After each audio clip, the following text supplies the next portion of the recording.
Op turns to a local subreddit for help when his brother gets trapped in the Buffalo blizzard of 2022, which claimed 47 lives. Another user saves his brother and recounts the experience in which they almost became the 48th and 49th lives lost.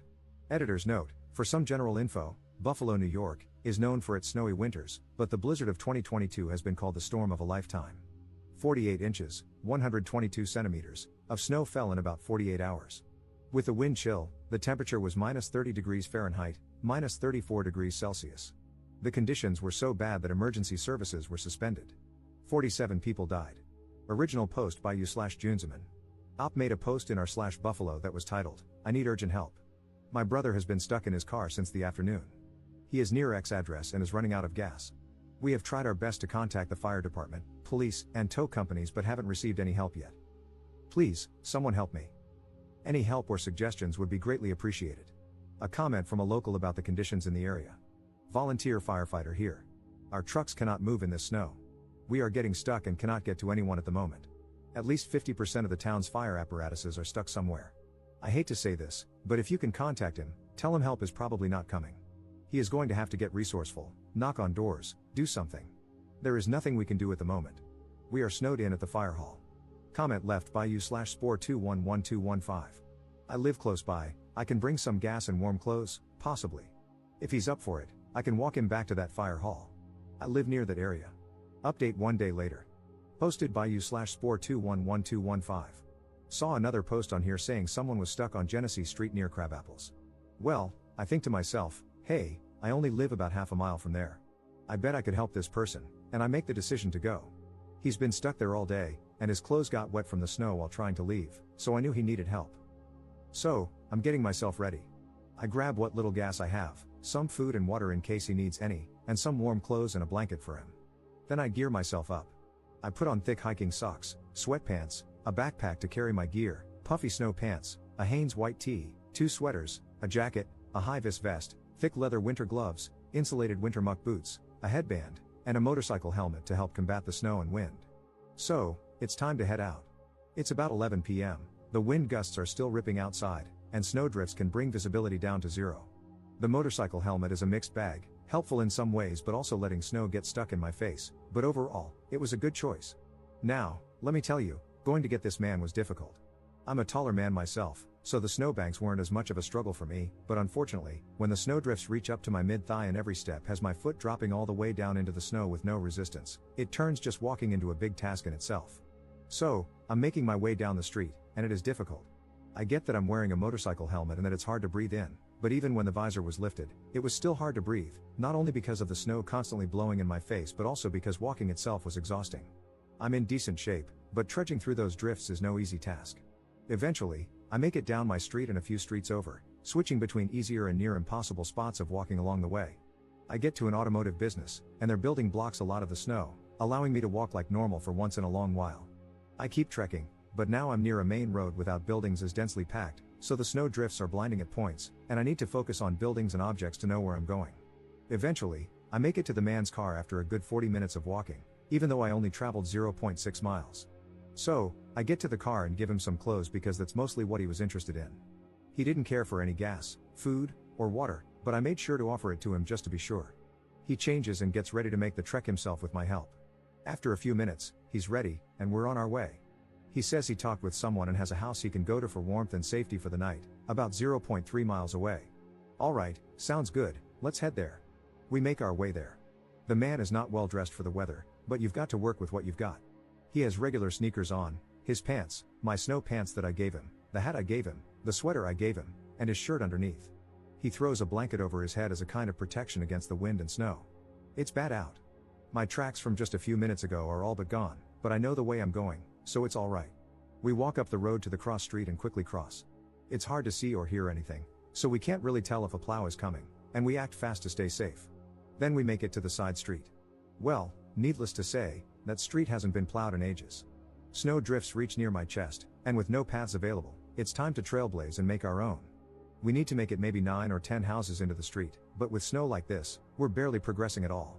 I'm dressed for the conditions, so I'm only getting tired. The man I'm helping isn't doing great. Snow is accumulating on his face, and he occasionally falls into the snowbanks and needs to recover. When we get near houses that block the wind, we take a break and relax because we need the energy to make it to this house and can't give up. After more struggles, we eventually make it to the house, about 0.3 miles in 30 or so minutes. The person living in the house graciously lets us both in. I recover by warming up a little bit. The snow that accumulated on me just starts dripping and melting, which I know is a bad sign, so I make my stop short to avoid being drenched on my trek back. The man I helped is very thankful and gets comfortable and warm for the first time in hours. But I can't stay long, so I tell him I'm glad he is safe, thank the homeowner/renter, whoever the man that let me in was, and head back out. Now, I'm on my way back home. It's a few minutes after midnight. I made it about a mile in an hour, not great, but it is what it is. There's another 0.6 miles or so to go. My phone is getting caked with ice at this point, but surprisingly, it keeps working throughout the whole trip without any issues. Time to make my way back. I can actually see my trail this time, so I use my previous steps to try and make my walk a little easier. I'm starting to struggle but no, I can't stop. Eventually, I make it back to Genesee Street and see a front loader messing around with some snow, I'm assuming for emergency vehicle traffic. His windows are all iced over and fogged up, and I can't tell if he even sees me. I've got my mission, so I stay the hell out of his way and keep going. I give a wave and a thumbs up and continue making my way home. I cross Genesee quickly because now I know the plows are out, and I need to stay out of their way. Back in my neighborhood. My trail is gone, but I know where I'm going, or at least I think I do, so I keep making my way. I take a pit stop to call my girlfriend at home, letting her know I'm okay and all that jazz so she can relax. The phone call ends, and I continue on. Snow is piling up on my visor, and I've been constantly raising and lowering it throughout this whole trip. Fog and ice are really blocking my vision, so I essentially have to keep the visor up to see, only lowering it now and then to catch my breath or block the heavy snow gusts. My progress is really slowing, and my right leg is starting to hurt. Feels like I'm pulling something near my hip. Oh well, that's unfortunately not something I can dwell on while navigating the streets in a snowstorm. I keep making my way at a severely reduced pace and take a turn onto my street. Unfortunately, I was a bit exhausted and confused and made the turn one street too early, realizing it about halfway down. Weighing my options, I decide I can't really keep going forward without risking wasting even more time trying to get home. So, I backtrack to where I made the wrong turn and continue on the correct path. Eventually, I make it one street further and take the correct turn. I am getting exhausted, and my leg is really starting to bother me. No matter, gotta keep going. I hook a left and am on the final stretch home. The foot trail is gone again, so I'm on my own for making a path. The snow drifts are getting bad and extremely difficult to get through. I start counting my paces and can only make between 10 and 25, usually only 10, before I need to stop and catch my breath. Gotta keep going. That trail's on for a while. Eventually, I start walking right up against people's houses if the snow drift has made a path where there's less snow. I'm close to home but very, very tired. Thankfully, for the most part, the snow is at least at my back on this path. I keep struggling but can't give up. I am making nearly no progress, but I gotta get home. Eventually, I can see my house light but still have little energy to make it there. 10 steps. 10 steps. 10 steps. I'm close. I see the last section of snow near my house. 5 steps.